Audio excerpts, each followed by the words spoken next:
Welcome to Parenthood Bites, the podcast where we explore life as a parent in tech. I'm your host, Chow, and I have over 15 years of experience in tech, and I'm also currently working as a career coach. I'm the proud mother of 3 incredible boys. In each episode, we have an inspiring guest who will share their remarkable story. You'll find their wisdom and insights both relatable and enriching, because after all, we're all in this parenting journey together. So grab your favorite drink, get cozy, and let's dive into today's episode.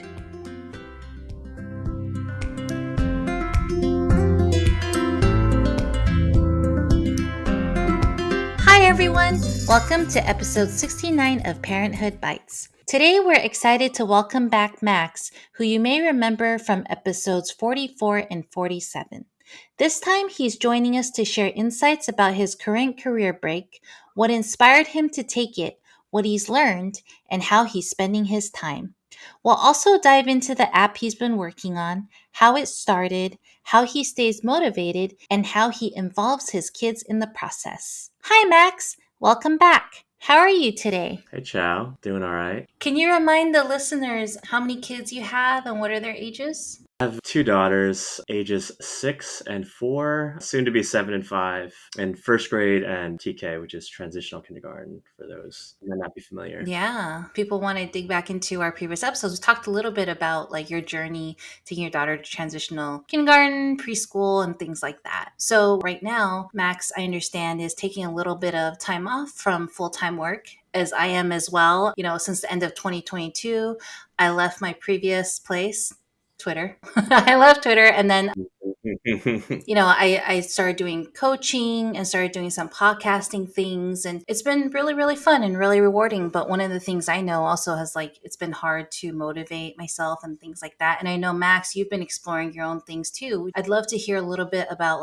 what you've been doing and how you've been able to motivate yourself and balance your time as well. Yeah, it's great questions. So I think although this kind of career change wasn't planned, it actually turned out to be a wonderful opportunity. Looking back, I think, the end of my career at Twitter, without a doubt, it was kind of like a spectacle. Given current events, I think there's a lot of awareness of what happened then because a lot of it is coming up again. But after that kind of went down, I basically just checked in with myself and tried to figure out what do I want to do right now? Some of my coworkers at the time, they went right back into it, started interviewing, grinding through LeetCode, and I wasn't quite ready for that. So I just basically took stock of what was going on and what was kind of important to what I really wanted to do at the moment. And I thought first just a breather, a break from everything was the right move. So I definitely did a little bit of that. And then it gave me also the opportunity to prioritize my family, and to an extent that I couldn't have done previously, because it was always about just carving out time, load balancing, and it was a very scheduled kind of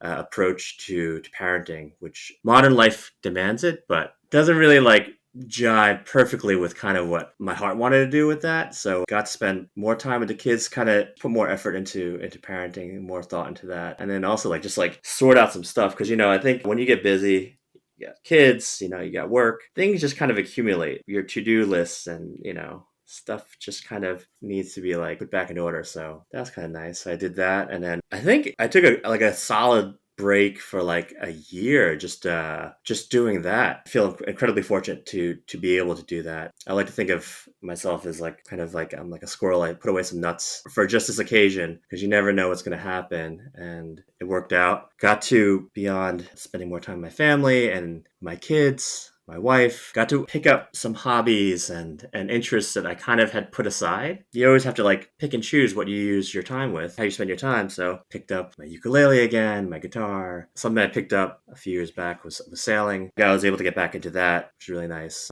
And take care of myself, because I think as a dad, I kind of let myself go a little bit with health, and I wasn't getting enough exercise and all that stuff. So I got back into exercising, discovered intermittent fasting thanks to you, Chow. And that was actually super helpful. After having started that, I just got more energy. Wasn't expecting that. And yeah, I dropped like 30 pounds, which was pretty rad. And then I started thinking about my next move and did some interviews. But I was looking at the job market and then kind of what I wanted to do. And there wasn't a perfect fit or even close to it. There was definitely things I found that could have been interesting that I could get excited about, but I wanted to see if there was something I could do that I would be fully excited about, that was like just something I could get behind and interested in. And that's how I got into the business of building apps. And I've been doing that for a little while now. And how long had you been working up to this point before taking this break? Oh, wow. I've been in industry for over 20 years. Yeah. So a good stretch of time. Wow. So this is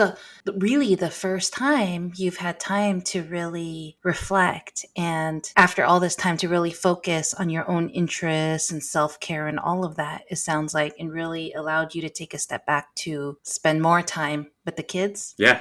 Exactly that. That's awesome. And so jumping back to your app, it sounds like that's something you really, really are passionate about. Tell me a little bit about what it does and how did you even come up with the idea? Who do you market to? How do you decide that? So it came about because I was actually doing some interview prep, just catching up on some technologies that I hadn't been exposed to. And through that process, I stumbled upon like reading about like Swift UI and iOS development, something that is actually not in my wheelhouse at all. But I tend to like, if I find something that looks interesting, I'll just start playing with it. So I started playing with it. And then I got kind of really got into it. And I was trying to think of something fun I can make just to like get a feel for the technology. And I love music. Music has been a huge part of my life. So I wanted to kind of share that with my kids and get them exposed to it in a fun way. So I came up with this idea to make an app that makes music in a fun way. So it's basically, the gist of it is it's motion controlled. So based on how you position your device in space, it maps to notes across different octaves, and it uses just MIDI instruments. If you're not familiar, just kind of a standard for playing sound, playing different instruments. I just kind of got into it, and it was really, I built it for myself, for my kids, for fun.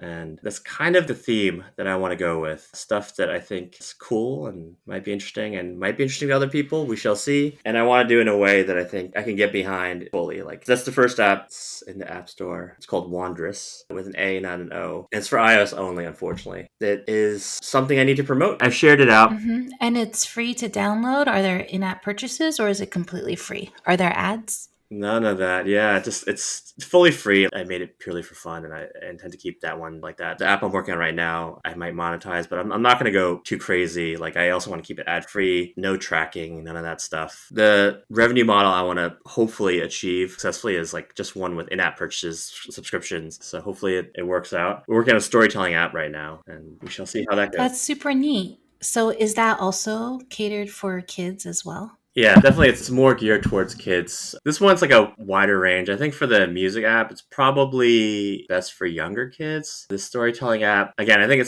might be more appealing to younger kids, but I do intend for it to be interesting for a wide range of ages. So hopefully it turns out that way. That's really neat. And we'll have a link to the App Store to download in the show notes as well as on the website so folks can check it out. I know my kids, especially Lucas, really loves playing with it. He loves like recording the different songs and seeing. There's also like a very awesome visual aspect to it. There's a lot of like rainbow colors and things like that for the different notes. And I think that for kids is really appealing. And it sounds like you've also done a really great job of incorporating your kids in the process too. They're a huge part of you making this app. Yeah, that's kind of the motivation behind this. Like, I want to do something that I think I enjoy, I think that kids will enjoy, and hopefully other kids and families enjoy as well. And like, just good, wholesome, fun entertainment, you know? Like, and I will add that the one thing that makes this possible without a doubt is like the existence and emergence of AI tooling. Because over the years, I've had a lot of different ideas, and I would start putting together to get the momentum and speed that you need as a side project. You really have to carve out a lot of time, but you know, using some AI tooling, you can put stuff out there, put stuff together. Speeds it up quite quite a bit, right? Speeds it up a lot, yeah. So I think that was my next question of like momentum. I think a lot of times doing our own thing, that's at least what I struggle with sometimes. And what I hear a lot from people is that they struggle with figuring out how to push themselves, how to have momentum. How do you, have that drive? What was your approach? I set it up as like kind of like a challenge to myself because I would want nothing more than for this to work out. But if it doesn't, then there's always some job waiting for me up ahead. But this is something that I really want to happen and want to make work. That gives me the fuel and motivation to keep at it because I can put stuff out there and I'm not in a rush to monetize. But I think eventually, like I think a paycheck would be nice. Right, of course. I think that's the ultimate goal. It's like, similar to my podcast, it's like I'm not doing it to be a millionaire. I'm doing it because I want to get the content out there, but I also would love to survive. Exactly, yeah. That's the reality of it. I want to see, it's a test to see if could I make a living off of this? Same with you. Exactly. Doing something that genuinely makes me feel good doing. But I think it's one of those things that you mentioned earlier that, we've have a little, have something saved up a little bit. So you do feel comfortable where it's like, okay, if it doesn't work out, it's okay. I can go look for a job or something. We're lucky enough to be able to have the time to invest in this. Oh yeah, this is something that I've done for myself because I look back in my younger, more like freewheeling years, and I wasn't very responsible. I didn't stash away nuts for the winter, you know what I mean? Like I lived for the day, so to speak, for the present moment. But then I learned, like put away some nuts so that you have the freedom. I think PMs like this term, the optionality of doing different things at different points in your life because stuff happens, and it could be an opportunity that's expected, an opportunity that you seize, but stuff happens, and you might just need those nuts later on. You know what I mean? Yeah. Here we are. And I love that you're sticking to it. Once again, it's not about the monetary, whatever. It's, hey, you're putting something out there. You're doing this with your kids. It's really, really awesome. And so I'm excited to see your next app. When do you think that's going to roll out? Rough ETA. I'm trying to get it out in the next month or so. Oh, wow. I thought you were going to say like end of the year or something. That's really soon, next month. No. I think one thing I'm going to try to do is there's a side to me that's very much perfectionist and I want everything to be super polished. That's kind of why the Wonders app, it's polished, but it doesn't have everything in terms of features that I wanted it to have. And the same thing with Storytelling app. Like there's a lot of things that I've kind of conceived that would be awesome, make me feel good to like actually implement. But I realize that even with AI tooling, it can go on and on forever. So getting it out there is kind of one of those things that I'm prioritizing. Just like get it out there, see if it works, see if there's any interest. And I think with that also comes the need to promote it, right? And that's one of the reasons why I wanted to do this is when you kind of go at something on your own, it forces you to wear so many different hats. So if you've done primarily one thing throughout your career, I've been a software engineer for most of my career, but I've also done a bunch of other random stuff over the years. It allows you kind of like flex those muscles that might not get flexed so often. So for this, working on like design work, pulling up Photoshop, which is something that I've only had the occasion to do every once in a while, just for fun, making videos like to promote it, putting up social media posts. In this case, marketing it's going to be an interesting challenge because that's on me. I'm going to see what I can come up with. It's a fun challenge because I like to try different things and see how I do. Yeah. And I think that's something that maybe you and I can explore offline a little bit too, because that's something that I haven't really spent a lot of time on as well, on marketing my podcast, but that's a muscle I want to work on. And so maybe we can like share ideas and help each other out. Absolutely, Chow. Awesome. On that same vein, I was just wondering if you have any tips for folks who are interested in starting to build an app. Where do they start? Because I know you weren't an app developer. Where did you start? I think it really just begins with an idea and carving out the time. So I think, I'm guessing a lot of the people listening to this podcast, they're parents, they have kids. So time is definitely a kind of a very valuable asset. And some people might have that freedom to just stop what they're doing and pursue this full time. And for others, they just have to be very, very disciplined about carving out whatever free time they have to work on it. But I definitely think if you explore what's possible with some of the tooling around, with AI tooling around, it can accelerate and jumpstart a product idea in a way that's pretty magical because I look at my strengths in software engineering. And when you use these tools, it creates a pretty cool feedback loop where it's like you can go about doing what you have done and ordinarily do. Like, I did I've done full stack software development, but probably more back-end focused. But it will fill in the blanks, like fill in the gaps of knowledge and skills so you can put the full picture together. So this current app I'm working on is very front-end heavy. I'm building with React Native. I did some work with React over the years, but this is getting me deeper into React in a whole other level. And I'm able to pull it off because as I'm putting it together, I'm reviewing whatever might be generated by Claude, mostly Claude actually. And then at the same time, almost simultaneously also learning and then giving feedback, correcting, and it just a very productive cycle. Super cool. Yeah, that's really neat. And it also feels like, you mentioned like for a lot of parents that are listening, like carving out that time to work on it. But it sounds like it was really smart of you to do something that's for kids too, because you could bring your kids along too. It doesn't necessarily have to be just you in a room. They could come in and they know exactly what we're doing too, right? They're probably like, oh, okay, let's leave dad alone. He's working on that app, making it better for us to play with. Is there any of that? Yeah, I think my kids get that. That's awesome. I think they like it because it's relatable. Like they understand. So if I was working on some like SaaS product, something in accounting, and I showed them that, they'd be like, huh? Like they have zero interest, right? But this is something that's like very approachable. It's for them. Yeah. And I have a very, very small focus group to get feedback on early on. Mm-hmm. Yeah, so that also works out well. That's neat. But yeah, I'd say like for anyone interested in doing this is a fantastic time to get started on something new because the tooling, the support is out there, and it's remarkable how much you can do solo and with help even more so. Get some friends. Ultimately, like what I'd like to do is go beyond just myself and like bring other people into this if it works out. But I'm letting myself be the initial, the beta test version and see if this even works out. And if it does, then that might spark interest, hopefully, in others. And we'll go from there. Yeah, that's really neat. I'm excited to see where you go in that journey. And as you know, you can always use my kids as your focus group whenever.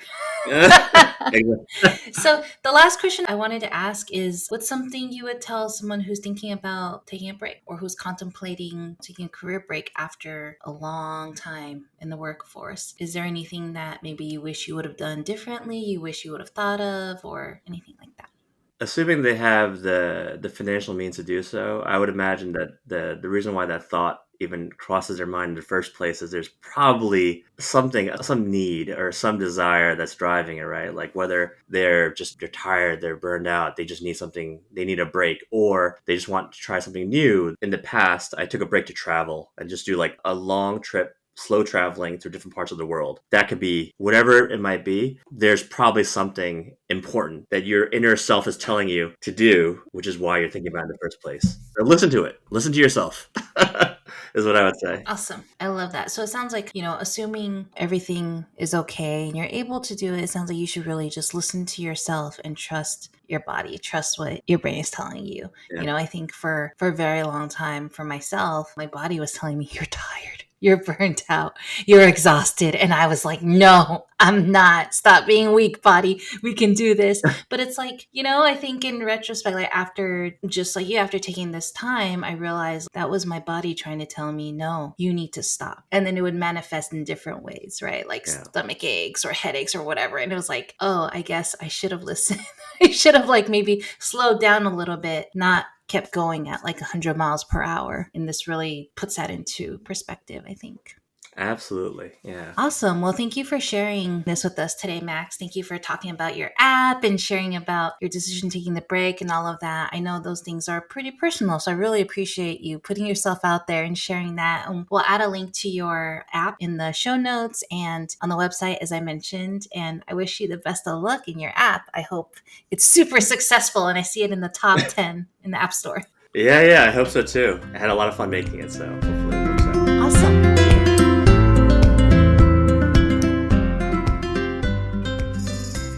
Thank you so much for joining us today on Parenthood Bites. We hope you found our episode informative and entertaining. If you're a parent in the tech world or know someone who is, we'd love to hear from you. Please reach out to us at chow@parenthoodbites.co, and we'll be thrilled to add your experiences to our interviews. That's Chiao, CHIAO, at parenthoodbytes.co. And to our potential sponsors out there, if you're a business or know of one that would like to support and partner with our podcast, please don't hesitate to get in touch. You can also reach us at chow@parenthoodbytes.co. Thank you once again for tuning in, and we wish you a fantastic rest of your week. Until next time, take care and stay curious.